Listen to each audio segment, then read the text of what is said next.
ఆదివారం వచ్చేసింది. ఆంధ్రజ్యోతిలో వింత పలుకులు ఏంటో మనం ఈ వీడియోలో తెలుసుకుందాం. ఆర్కే గారి వింత పలుకులు. మోడీ తప్పటడుగు. ఒకప్పుడు ఇండియా అంటే ఇందిరా, ఇందిరా అంటే ఇండియా అన్న నినాదాన్ని కాంగ్రెస్ పార్టీలోని ఆమె భక్తులు డీకే బారువా వంటి వారు అందిపుచ్చుకున్నారు. ఇప్పుడు బీజేపీ అంటే మోడీ, మోడీ అంటే బీజేపీ అని చెప్పుకునే పరిస్థితి. వచ్చే ఏడాది జరగనున్న సార్వత్రిక ఎన్నికలలో ఎన్డీఏ మళ్ళీ అధికారంలోకి వస్తే భారత్ అంటే మోడీ, మోడీ అంటే భారత్ అనే నినాదం వినిపిస్తుందేమో తెలియదు.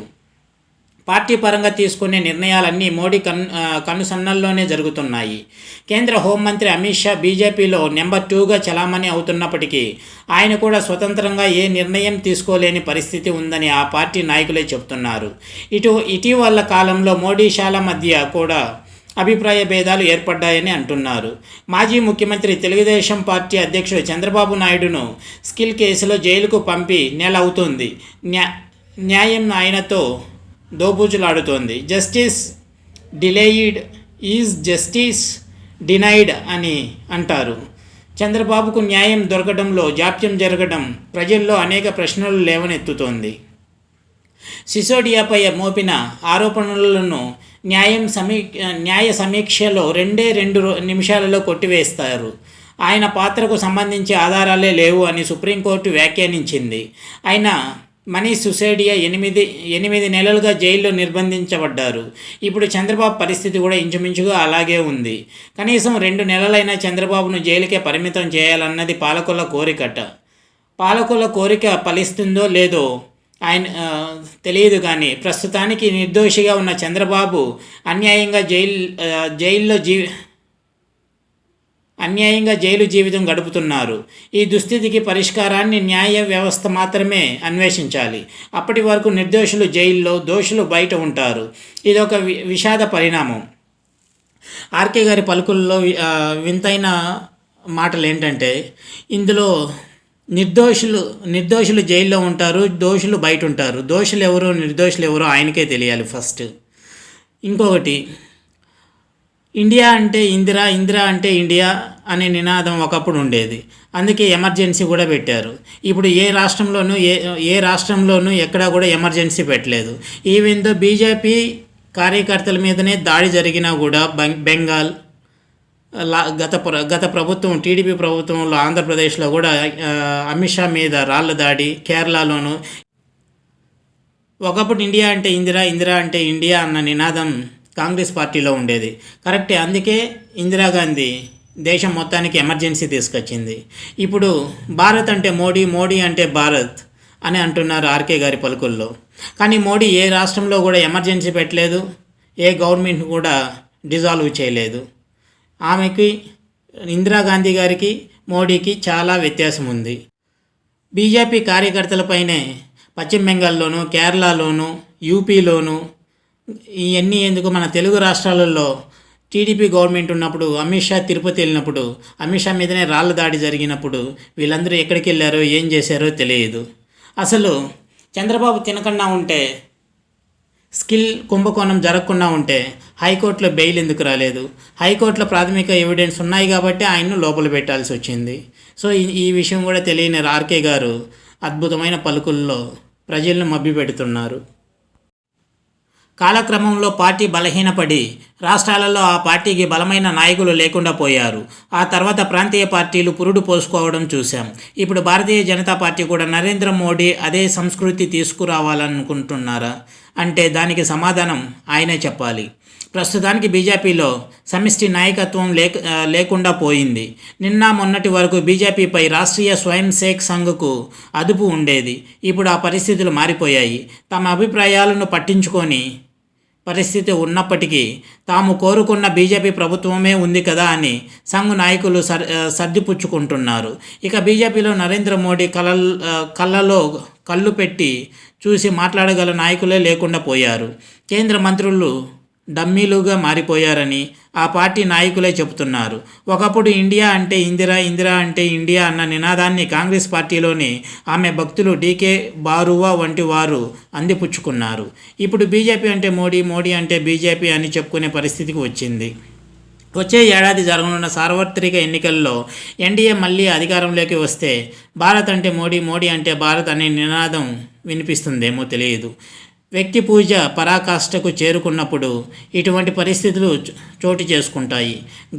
ఇందిరాగాంధీ భజన పెరిగినప్పుడే ఈ దేశంలో అత్యవసర పరిస్థితి వచ్చింది. ఎమర్జెన్సీ చేదు అనుభవాలను ప్రజలు ఇంకా మర్చిపోలేదు. బీజేపీలో నరేంద్ర మోడీ వటవృక్షంలా పెరిగిపోవడం ఆ పార్టీ అంతర్గత వ్యవహారమే. వ్యక్తి ఆరాధనకు తావు ఇవ్వనంత వరకు ఎవరు ఎంత ఎత్తు ఎదిగినా పర్వాలేదు. జవహర్లాల్ నెహ్రూ ప్రధానమంత్రిగా ఉన్నప్పుడు కాంగ్రెస్ పార్టీలో వ్యక్తి పూజ లేదు. నెహ్రూ సమ ఉజ్జులైన నాయకులు ఎందరో ఆ పార్టీలో ఉండేవారు. ఇందిరాగాంధీ హయాం వచ్చేసరికి కాంగ్రెస్ పార్టీలో నాయకులు బలహీనపడ్డారు. మొత్తం పార్టీనే ఆమెపై ఆధారపడే పరిస్థితి వచ్చింది. ఫలితంగా ఇందిరాగాంధీలో నియంతృత్వ పోకడలు పొడి చూపాయి.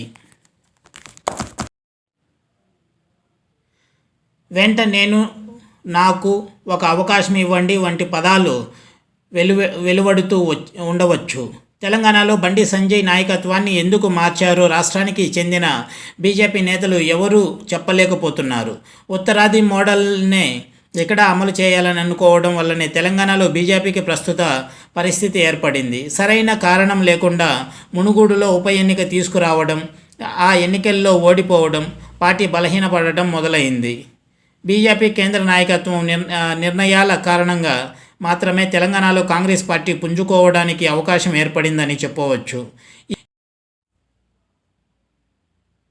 సరైన కారణం లేకుండా మునుగోడులో ఉప ఎన్నికలు తీసుకురావడం, ఆ ఎన్నికల్లో ఓడిపోవడం, పార్టీ బలహీనపడటం మొదలైంది. బీజేపీ కేంద్ర నాయకత్వం నిర్ణయాల కారణంగా మాత్రమే తెలంగాణలో కాంగ్రెస్ పార్టీ పుంజుకోవడానికి అవకాశం ఏర్పడిందని చెప్పవచ్చు. ఈ నేపథ్యంలో ప్రధాని మోడీ విప్పిన పొత్తుల గుట్టుతో బీజేపీతో పాటు బీఆర్ఎస్ కూడా ఆత్మరక్షణలో పడిపోయింది. దీనికి తోడు బీజేపీకి 30 సీట్లు వచ్చినా తామే ప్రభుత్వం ఏర్పాటు చేస్తామని బిఎల్ సంతోష్ శుక్రవారం నాడు ప్రకటించారు. అంటే బీఆర్ఎస్తో కలిసి ప్రభుత్వ ఏర్పాటుకు స్కెచ్ వేస్తున్నారన్న అనుమానం ఎవరికైనా కలుగుతుంది. కేంద్ర నాయకుల ఎత్తుగడ్డలు కర్ణాటకలో వికటించాయి. స్థానిక నాయకత్వం మాత్రమే లేకుండా గతంలో కాంగ్రెస్ వ్యవహరించినట్టుగానే ఇప్పుడు బీజేపీ కూడా వ్యవహరిస్తూ నిర్ణయాలు తీసుకుంటోంది.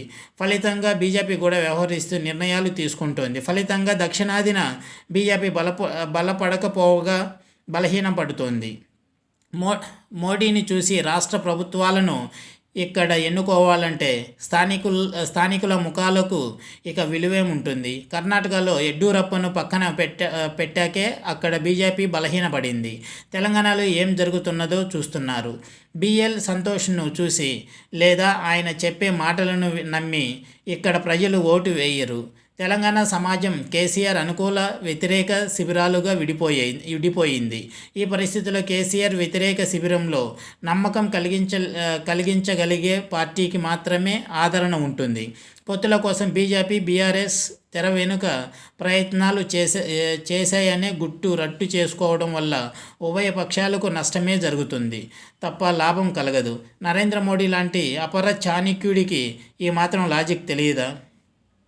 వింత విషాదం. ఇప్పుడు ఆంధ్రప్రదేశ్ రాజకీయాలకు వద్దాం. మాజీ ముఖ్యమంత్రి, తెలుగుదేశం పార్టీ అధ్యక్షుడు చంద్రబాబు నాయుడును స్కిల్ కేసులో జైలుకు పంపి నెల అవుతుంది. న్యాయం ఆయనతో దోబూచులాడుతోంది. Justice delayed is justice denied అని అంటారు. చంద్రబాబుకు న్యాయం దొరకడంలో జాప్యం జరగడం ప్రజల్లో అనేక ప్రశ్నలు లేవనెత్తుతోంది. 100 మంది దోషులు తప్పించుకున్నా పర్వాలేదు, కానీ ఒక్క నిర్దోషి కూడా శిక్ష పడకూడదని మన న్యాయశాస్త్రమే చెబుతుంది. స్కిల్ కేసును దర్యాప్తు చేస్తున్న అధికారులు చాలా కాలంగా దర్యాప్తు చేస్తున్నప్పటికీ ఈ వ్యవహారంలో చంద్రబాబుకు కమిషన్లు ముట్టాయని ఆధారాలు సేకరించలేకపోయారు.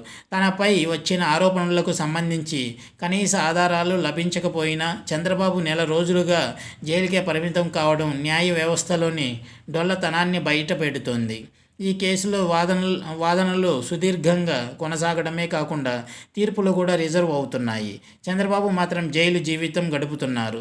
డబ్బు చేతులు మారినట్టు కనీస ఆధారాలు కూడా లేని ఒక కేసులో చంద్రబాబు స్థాయి నాయకుడిని నెల రోజులుగా రిమాండ్లో ఉంచడం వింతగా ఉంది. ఢిల్లీ లిక్కర్ కుంభకోణంలో అరెస్టు కాబడిన ఢిల్లీ ఉప ముఖ్యమంత్రి మనీష్ సిసోడియా బెయిల్ దరఖాస్తు విచారణ సందర్భంగా సుప్రీంకోర్టులో చేసిన వ్యాఖ్యలు ఇక్కడ గమనార్హం. సిసోడియాపై మోపిన ఆరోపణ వరకు నిర్దోషులు జైల్లో, దోషులు బయట ఉంటారు. ఇక విషాద పరిణామం ఏపీ పరిస్థితికి అద్దం. ఇప్పుడు తెలంగాణ మంత్రి కేటీఆర్ చేసిన వ్యాఖ్యలు విషయానికి వద్దాం. తెలంగాణలో పెట్టుబడులు పెడుతున్న కంపెనీలను ఆంధ్రప్రదేశ్కు కూడా వెళ్ళి పెట్టుబడులు పెట్టండి, జగనన్నకు చెప్పి భూమి ఇప్పిస్తాను అని కేటీఆర్ వ్యాఖ్యానించారు. అందరూ బాగుండాలి కదా అని కూడా ఆయన అన్నారు. ఈ వ్యాఖ్యలు సీరియస్గా చేశారు లేక వ్యంగ్యంగా అన్నారో తెలియదు. అయితే కేటీఆర్ వ్యాఖ్యలు ఆంధ్రప్రదేశ్ దుస్థితికి అద్దం పడుతున్నాయి. రాష్ట్రంలో పెట్టుబడులు పెట్టడం అన్ని పొరుగు రాష్ట్రాల వారు కూడా చెబుతున్నారు కానీ ఘనత వహించిన అయితే కేటీఆర్ వ్యాఖ్యలు ఆంధ్రప్రదేశ్ దుస్థితికి అద్దం పడుతున్నాయి. రాష్ట్రంలో పెట్టుబడులు పెట్టండి అని పొరుగు రాష్ట్రాల వారు కూడా చెప్తున్నారు కానీ ఘనత వహించిన జగన్మోహన్ రెడ్డి గారికి అవేవీ పట్టవు. ప్రత్యర్థులను జైలుకు పంపడం ఎలా అన్న దానిపైనే ఆయన బిజీగా ఉన్నారు. కేటీఆర్ వ్యాఖ్యలు చూశాకైనా ఆంధ్రప్రదేశ్ ప్రజలు కళ్ళు తెరుస్తారా? ప్రధానమంత్రి పదవిలో ఉన్న వారిని అధికార పక్షంతో పాటు ప్రతిపక్షంలో ఉన్నవారు కూడా కలిసి అనేక రాజకీయ అంశాలను పంచుకోవడం సహజం. తనను కలిసిన ముఖ్యమంత్రులు మనసులోని మాటలను చెప్పుకుంటారు, కష్ట సుఖాలు పంచుకుంటారు. తెలంగాణ ముఖ్యమంత్రి కేసీఆర్ కూడా నరేంద్ర మోడీని కలిసి తన మనసులోని మాటను చెప్పుకునే ఉంటారు. అయితే ప్రధానమంత్రి నోటి నుంచి నాటి అంతర్గత సంభాషణ బహిర్గతం కావడం మాత్రం విస్మయానికి గురి చేస్తోంది. ప్రధానమంత్రి స్థాయికి ఇది తగదని బీజేపీ నాయకులు కూడా అంగీకరిస్తున్నారు.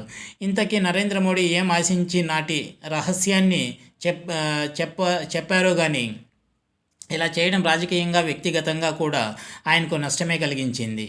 ఈ పరిణామం అంతిమంగా కాంగ్రెస్ పార్టీకి ప్రయోజనం చేకూర్చుతుంది కూడా. ఎన్డీఏలో తమను చేర్చుకోవాలని కేసీఆర్ నిజంగా అభ్యర్థించి ఉంటే ఆ విషయాన్ని ప్రధానమంత్రి స్వయంగా చెప్పకుండా బీజేపీ రాష్ట్ర నాయకులు ఎవరైనా చెప్పి ఉంటే అది వేరేగా ఉండేది. అలా కాకుండా ప్రధానమంత్రి స్వయంగా ప్రకటించడం అనైతికం. తెలంగాణలో బండి సంజయ్ నాయకత్వాన్ని ఎందుకు మార్చారో రాష్ట్రానికి చెందిన బీజేపీ నేతలు ఎవరూ చెప్పలేకపోతున్నారు.